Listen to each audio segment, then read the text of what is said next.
Deborah Delgado, who sits on the city council of the town of Hattiesburg, was 12 when she spent the summer of 1964 in a Mississippi freedom school. Its purpose to teach the basic tools required to bring racial justice to her state. To change things, to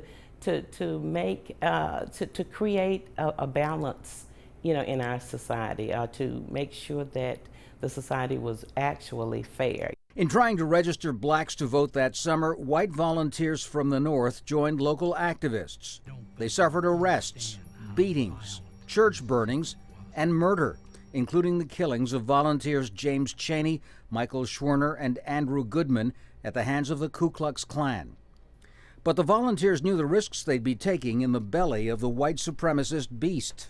Mississippi was always putting itself out there as, well, the buck stops here. And they had done that with the freedom rides, right?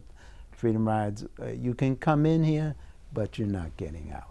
Moses and his comrades are revered and honored in a 50th anniversary exhibit at the State Archives. It's crucial to understand those individuals that stood up for us when they didn't have to. Many of them didn't have to. They made the choice. And so it was extremely important to give them that respect. This week, local high school students met with others visiting from the North at the Old Freedom Summer headquarters. There they strategized on how they would have organized such a project today.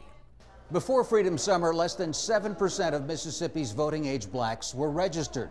But thanks to enforcement of new federal civil rights laws, that rate climbed to 67% within a couple of years.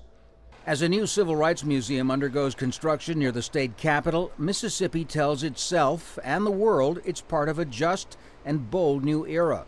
More blacks hold elected office here than in any other state. Yet even in black-majority Hattiesburg, whites still control the city council. When it comes to critical issues to our community, there are problems. And these guys get together around redistricting time every 10 years and make sure that they maintain the status quo. And they have the votes to do it. What some like Delgado fear is that too many young blacks may take their hard-won vote for granted, that they may decide that right will no longer fulfill the hopes their parents raised in fighting for it. Tom Ackerman, Al Jazeera, Jackson, Mississippi.